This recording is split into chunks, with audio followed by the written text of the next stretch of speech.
सभी को जय मसीह की। वचन उपदेश में आज का वचन आप पास्टर देशराज जी से सुनेंगे। आइए आज के मनन के लिए हम एक वचन पढ़ेंगे। निर्गमन की पुस्तक उसका 14 अध्याय उसका 13 वचन।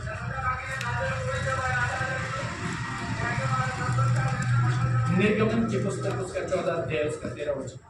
मूसा ने लोगों से कहा, डरो मत, खड़े खड़े वह उद्धार का काम देखो जो यहोवा आज तुम्हारे लिए करेगा, क्योंकि जिन मिस्रियों को तुम आज देखते हो उनको फिर कभी न देखोगे। आमीन।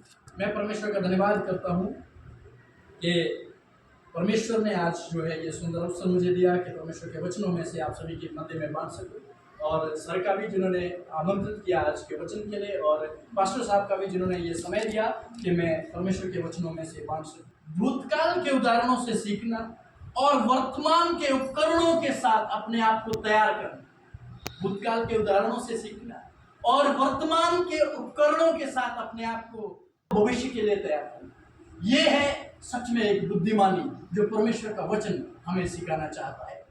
हमारे यहाँ पर जो है आज विश्वासियों की जो स्थिति है वो ये है कि वो लोग जल्दी से यीशु मसीह में, काफी लोग ऐसे होते हैं जो बहुत कष्ट के मारे हुए होते हैं, वो यीशु मसीह के पास आते हैं और प्रभु उन्हें छुटकारा देते हैं। छुटकारा देने के बाद काफी दिनों तक वो प्रभु में रहते हैं, और रहने के बाद वो कुछ समय के बाद फिर जो है इधर उधर घूमते हैं, यहाँ इस पास्टर के पास, उस पास्टर के पास, उस पास्टर के पास, और फिर अंत ऐसा होता है कई लोगों का, सबका नहीं कह रहा हूं मैं, कई लोगों का ऐसा अंत होता है कि वो जो है धीरे धीरे धीरे धीरे धीरे धीरे धीरे धीरे दूसरे दरवाजे से बाहर निकल जाते हैं। और उनमें से भी बहुत सारे लोग ऐसे होते हैं जो बाद में विश्वासियों और परमेश्वर के विरुद्ध खड़े हो जाते हैं। ये स्थितियां बहुत बार आती है और विश्वासियों में ये स्थितियां आदि से पहले से ही देखी गई है। जो भाग हमने पढ़ा है ये पुराने नियम का, मैं ये कह सकता हूँ कि ये इतिहास है, ये कहा जा सकता है। ये वो किताबें हैं जो हमें समझने में मदद करती है कि हमें क्या करना है और किन गलतियों के द्वारा जो है लोग गिरे और कैसे परमेश्वर ने उनको खड़ा किया। Hallelujah, hallelujah. परमेश्वर ने कैसे उनको खड़े किया, इस तरह से हम जो है पुराने नियम या फिर इतिहास की किताबों से सीख सकते हैं। ये जो हमने भाग पढ़ा है ये भी एक ऐसे समय का भाग है, थोड़े ही समय हुआ है अभी कि परमेश्वर ने इजरायली लोगों को जो है वहां से मिस्र की 400 साल की गुलामी में से बाहर निकलने के लिए सहायता किया। हालेलुया। परमेश्वर ने उनको बाहर निकलने के लिए सहायता किया। मूसा इसकी अगुवाई कर रहे हैं, और अभी जो है मुझे नहीं लगता कि शायद 1 हफ्ते की दूरी पर भी हो गए थे, और वहां पर जाकर के परमेश्वर के कहने के मुताबिक उन्होंने अपना डेरा लाल समुद्र के पास में खड़ा किया, और सब लोग जो है छावनी बना करके वहां पर बैठ गए। अभी सब लोग एंजॉय कर रहे थे, हम तो आजाद हो गए, हम तो आजाद हो गए, है ना। लेकिन बाइबल में लिखा है परमेश्वर ने फिरौन के मन को कठोर कर दिया, और देखिए वहां पर बैठ करके फिर से उसने सोचा, ओह हमने ये क्या कर दिया, इजरायलियों को जाने दिया, वो जो हमारे सेवक थे उनको हमने जाने दिया। अभी फिरौन का मन कठोर हो गया, अपने सारे सैनिकों को और अच्छे अच्छे रथों को, लिखा है अच्छे रथों को और उसके सवारों को उसने तैयार कर करके उनके पीछे दौड़ा। ये यहाँ की पृष्ठभूमि है, उनके पीछे दौड़ा। और इस समय में जब इजरायली लोग खुश है कि हम आज़ाद हो गए, अब हम जो है परमेश्वर की आराधना करेंगे, अब हम आज़ाद हो गए, अपनी इच्छा मुताबिक जीवन जिएंगे, क्योंकि आप जानते हैं बाइबल में भी लिखा है एक जो गुलामी का जीवन कैसा होता है, मालिक का सुनना पड़ता है, मालिक जो कहेगा वही करना पड़ता है। कई बार उनको खाना भी मिलता था, खाना खाने के लिए समय मिलता था, कई बार नहीं मिलता था। और जो गिनती की पुस्तक में, निर्गमन की पुस्तक में जब हम देखते हैं वहाँ ऐसे लिखा है कि जब नया फिरौन वहां पर बैठ गया जो यूसुफ को नहीं जानता था, उसने उनकी बेगार और अधिक कर दी ताकि वो लोग जो है मिस्रियों से ज्यादा ना बढ़ जाए, और वो लोग जो है खासतौर पर उद्देश्य शायद ये भी होगा कि वो आजादी ना मांगे, वो हक अधिकार के लिए खड़े ना हो, ये जो है फिरौन की एक क्या बोलेंगे उसको, राजनीति थी उस समय में वहां लोगों के लिए। लेकिन क्या परमेश्वर के कार्य को मनुष्य रोक सकते हैं? क्या परमेश्वर के कार्य को मनुष्य रोक सकता है? कभी भी नहीं। मनुष्य जितनी भी कोशिश करे कभी भी परमेश्वर के कार्य को रोक नहीं सकता। यहां पर कुछ ऐसे ही हुआ कि अब इजरायली लोग को जो है परमेश्वर की मर्जी के अनुसार वो आजाद हो गए। वो अभी जो है लाल समुद्र के पास हैं और आगे लाल समुद्र है। जब आंख उठा करके इजरायलियों ने देखा कि फिरौन उनका पीछा करते हुए आ रहा है, तो वहां पर लिखा है इजरायली यहोवा परमेश्वर की दुहाई देने लगे और मूसा से कहने लगे, क्या मिस्र में कब्रों की कमी थी? ये है वास्तव में आज के वचन बांटने का मतलब। क्या मिस्र में कब्रों की कमी थी? ये जो शब्द इजरायलियों के जुबान पर आए हैं, क्यों आए हैं? क्या कारण है? वो लोग 400 साल की गुलामी में है। मुझे लगता है शायद 2 या 3 पीढ़ी तो गुलाम है, तो मैं समझ सकता। और उनका जो गुलामी का जो क्या बोलेंगे उसको, कष्ट है, जो उनको और ज्यादा बढ़ाया जा रहा है। उनको सुबह से शाम तक मेहनत करनी है। कई बार रात को भी समय नहीं मिल पा रहा है, रात को भी कई बार मेहनत करने जाना है। ऐसे में एक चीज की कमी रह गई, वो क्या है? परमेश्वर को वो धीरे धीरे धीरे धीरे अभी वो किसको जानते हैं? फैमिलियर किसके साथ हो गए? मिस्रियों के साथ, वहां के रहने वाले लोगों के साथ। और उन्होंने उनको किसकी आराधना करते हुए देखा? देवी देवताओं की आराधना करते हुए देखा। उन्होंने वहीं पर सीखा, वहां पर जो उन्होंने देखा वही उन्होंने सीखा।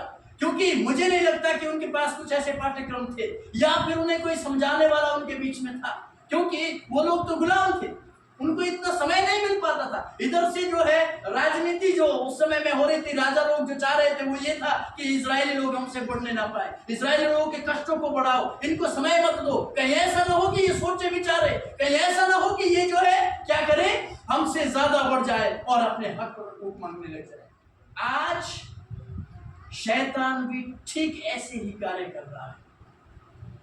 ये जो फोन होता है, फोन, आप एक वेबसाइट खोल दो, 4 अपने आप खुलेगी। आप एक कंटेंट देखो, 10 कंटेंट जो है आपके पास उसी समय में आए। मैं गलत बोल रहा हूं? है बिल्कुल सर। ये जो फिरौन है ना, फिरौन, बाइबल के ज्ञाताओं ने फिरौन की तुलना शैतान से की। जब हम इफिसियों के पत्र में पढ़ते हैं तो वहां पर भी हमें मिलता है, वहां पर एक प्रधान है, वहां पर भी एक पूरी एक कमेटी होती है ना, पूरी कमेटी मिलती है। वो प्रधान है, अधिकारी है, उसके सोल्जर है, बहुत कुछ है। ठीक ऐसे जैसे फिरौन की सेना की, सब कुछ उसका राजपाट था, सब कुछ ऐसे ही। और जब हम शैतान के बारे में पढ़ते हैं, परमेश्वर ने उसको गिराया ऊपर से। जब परमेश्वर ने गिराया तो उसके साथ 1/3 स्वर्गदूत जो उस समय में शैतान के साथ हो गए, आज शैतान बन बैठे हैं, वो स्वर्ग से गिराए गए। एक कंटेंट आप मोबाइल में निकालिए, उसके साथ 4, 6, 8, 10 ऐसे ही आ जाएगा। आजकल फेसबुक लोग नहीं चला रहे हैं, फेसबुक लोगों को चला रही है। कोई भी वेबसाइट उठा करके देख लीजिए, कोई भी सोशल मीडिया उठा करके देखिए, लोग नहीं, वो आपको देखेगी क्या 3 या 4 बार आपने रेगुलर क्या देखा। 3 या 4 बार जब आप देखते हैं कि अच्छा जी हमने रेगुलर ये देखा है, तो 5वीं बार आपको ढूंढना नहीं पड़ेगा, तुरंत आपको दिखा देगा, अच्छा ये है आपकी मन पसंदीदा का। तो क्या हो गया है? वो प्रॉब्लम क्या है? प्रॉब्लम यह है कि आजकल लोग जो है आज के, वो उन चीजों की तरफ भाग रहे हैं। आज कई लोगों के अंदर जो है ये बात है जरूर। 14 का, वही 14 का, निर्गमन 14 का 10 से 12 तक पढ़ लीजिए। जब फिरौन निकट आया तब इस्राएलियों ने आंखें उठाकर क्या देखा कि मिस्री हमारा पीछा किए चले आ रहे हैं, और इस्राएली अत्यंत डर गए और चिल्लाकर यहोवा की दोहाई दी। और वे मूसा से कहने लगे, क्या मिस्र में कब्र न थी जो तुम हमको वहां से मारने के लिए जंगल में ले आया है? तूने हमसे ये क्या किया है कि हमको मिस्र से निकाल लाया? क्या हम तुझसे मिस्र में नहीं बात ना कहते रहे कि हमें रहने दे कि हम मिस्रियों की सेवा करें? हमारे लिए जंगल में मरने की अपेक्षा मिस्रियों की सेवा करना अच्छा था। जैसे मैंने पहले कहा, आजकल विश्वासी चर्च में आते हैं, कुछ समय रहते हैं, उसके बाद दूसरे पास्टर को ढूंढने लग जाते हैं, उसके बाद चंगाई वाले पास्टर को ढूंढने लग जाते हैं, चमत्कार वाले पास्टर को ढूंढने लग जाते हैं, और कई पास्टरों को ढूंढने लग जाते हैं। आपको पता है कारण क्या है? यहाँ पर ये बात क्यों आई?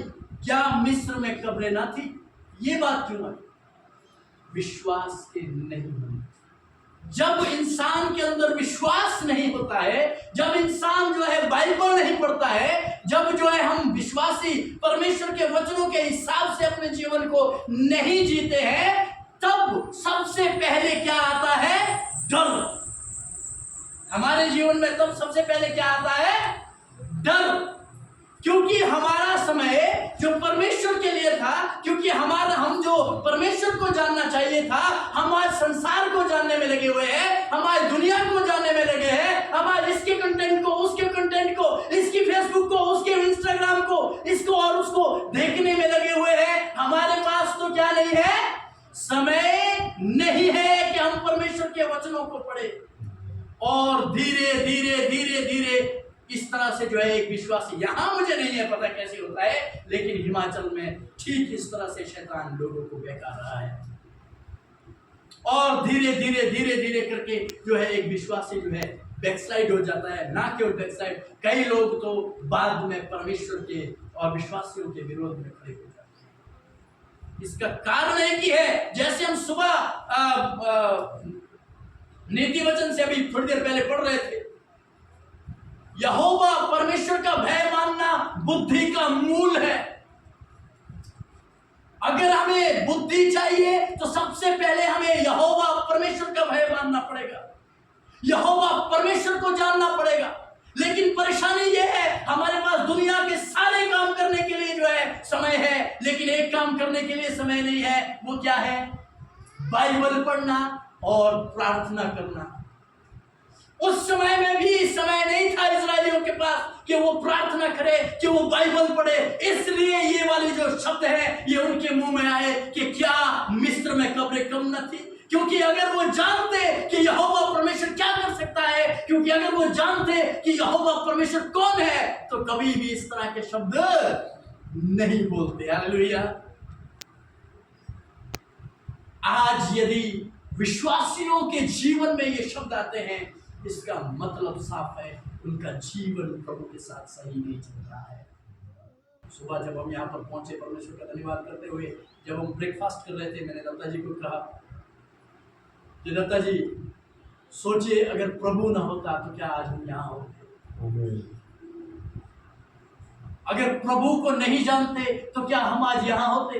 तो क्या हम आज आपके सामने खड़े होते? तो क्या हम एक दूसरे को देख पाते? ये परमेश्वर का अनुग्रह है। मैं जब अपने चारों ओर देखता हूं, मेरी उम्र के जवान बच्चे आज नशे में गिरे हुए हैं, मेरी उम्र के जवान बच्चे आज जो है अलग अलग नाना प्रकार की परिस्थितियों में है। इसका कारण क्या है? कारण एक है, कभी भी उन्होंने परमेश्वर को जानने की कोशिश नहीं की। आज विश्वासी बैकस्लाइड हो रहे हैं। इसका कारण क्या है? कारण एक ही है, क्योंकि कभी भी वो परमेश्वर की उपस्थिति में नहीं बैठे। उनके पास सारे काम करने के लिए समय था, उनके पास कभी भी जो है परमेश्वर के वचनों को पढ़ने के लिए समय नहीं हुआ, प्रार्थना करने के लिए उनके पास समय नहीं हुआ। ये बड़े दुख की बात है। परमेश्वर महान है, परमेश्वर अनुग्रहकारी है। इस दुनिया में अगर जीतना है, मैं एक ही चीज कहना चाहता हूँ, इस दुनिया में अगर जीतना है तो परमेश्वर के साथ चलना सीखिए। आमीन।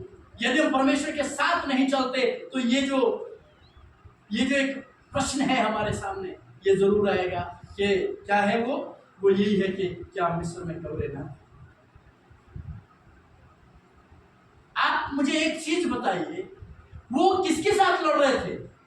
मूसा के साथ। लेकिन इनडायरेक्टली किसके साथ लड़ रहे हैं? परमेश्वर के साथ। क्या सच में वो मूसा था जिसने उनको निकाल करके लाया?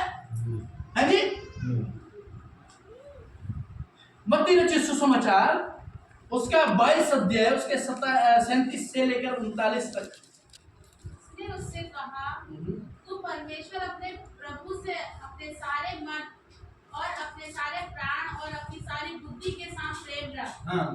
बड़ी और मुख्य आज्ञा तो यही है, और उसी के समान यह दूसरी भी है कि तू अपने पड़ोसी से अपने समान प्रेम रख। डर मत, खड़ा रहे।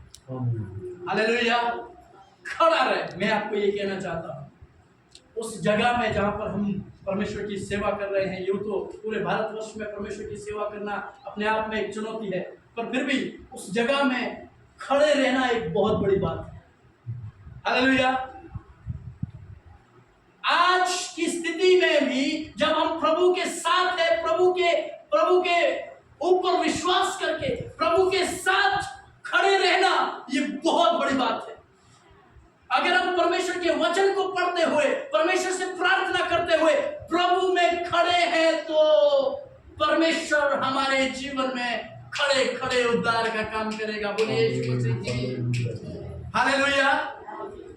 आपकी नजर, जब आप नजरें उठाते होंगे तो जरूर देखते होंगे कि यहाँ से ये परेशानी आ रही है, वहां से वो परेशानी आ रही है, यहाँ से ये दिक्कतें हैं, वहां से वो दिक्कतें हैं, पैसा नहीं है, ये नहीं है, वो नहीं है। जरूर ये बात है, क्योंकि इस भौतिक संसार में शैतान की जो है बहुत ज्यादा प्रचलित आज की डेट में शैतान जो है चल रहा है, शैतान का कार्य हो रहा है, क्योंकि ये अंत के दिन है।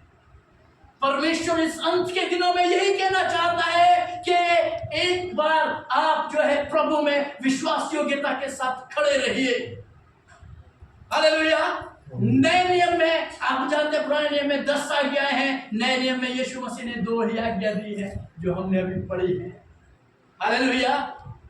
आपको पता है विश्वासी आज ऐसे हैं जो प्रभु के पास आते हैं, प्रभु पर भरोसा नहीं करते।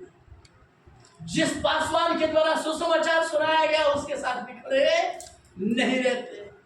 लेकिन यहाँ पर यही तो बात की गई है, यहाँ पर परमेश्वर का वचन यही तो बताता है, सबसे पहले अपने परमेश्वर को तन मन धन से, हालेलुया, पूरे प्राण शरीर और आत्मा से परमेश्वर का क्या करना है। Hallelujah, hallelujah. उसके बाद अपने लोगों के साथ, परमेश्वर के दास के साथ खड़े रहना।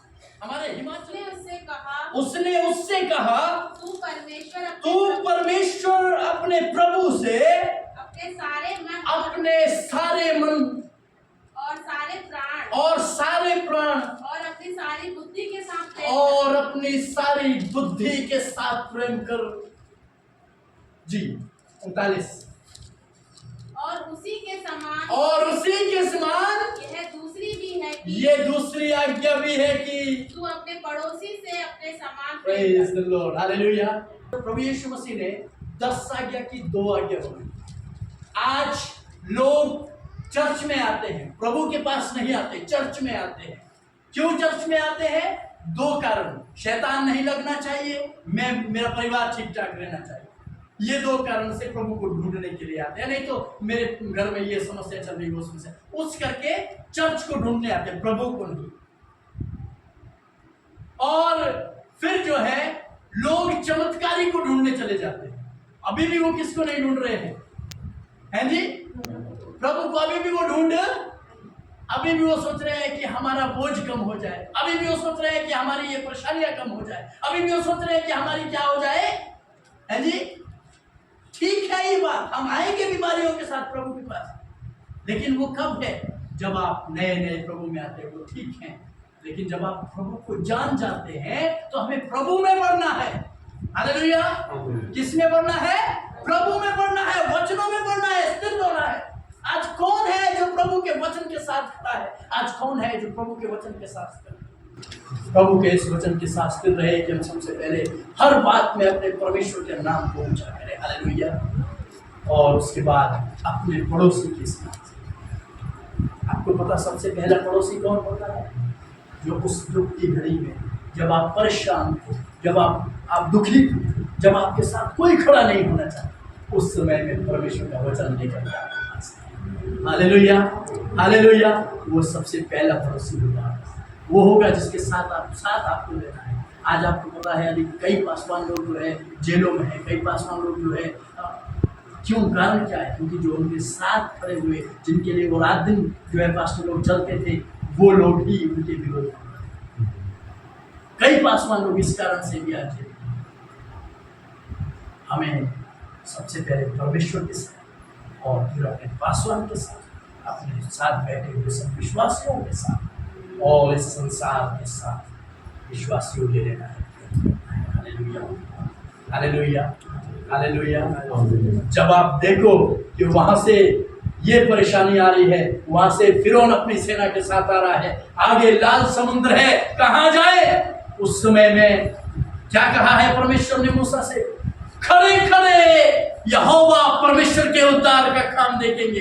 कब देखेंगे? जब हम विश्वास के साथ खड़े होंगे, जब हम परमेश्वर के वचनों को थाम करके खड़े होंगे, और जब हम जो है प्रेज़ द लॉर्ड हालेलुया अपनी आंखें परमेश्वर की तरफ लगाएंगे, तब जो है ये पानी दो भाग हो जाएगा। तब जो है आप स्थल ही स्थल पर पार हो जाएंगे और सारी परेशानियां, सारे ये मिस्र के लोग, सारी ये शैतान की शक्तियां उस पानी में हालेलुया दफन हो जाएगी मेरे यीशु मसीह की। हालेलुया। हमें यीशु मसीह के साथ वचनों को थाम करके खड़े रहना है, कोई भी परेशानी हमें छू। जब मैं प्रेज़ द लॉर्ड इस अध्याय को पढ़ता हूं तो लिखा है जब वो पास ही आ गए थे, तब वो जो बादल का खंभा आगे था वो उनके पीछे हो गया, और इस तरह से वो पूरी रात जो है एक दूसरे के पास आ नहीं सके। जब आप ये सोचेंगे कि मैं मरने वाला हूं, मैं मरने वाली हूं, तब परमेश्वर का वो अनुग्रह का खंभा आपके ऊपर आएगा। हालेलुया। और आपको वो उस बीमारी से मरने नहीं देगा, आपको वो छूने नहीं देगा, क्योंकि परमेश्वर ने आपका जीवन अभी भी रखा है। बोलिए यीशु मसीह की इन वचनों के द्वारा परमेश्वर आशीष प्रभु में स्थिर खड़े रहें।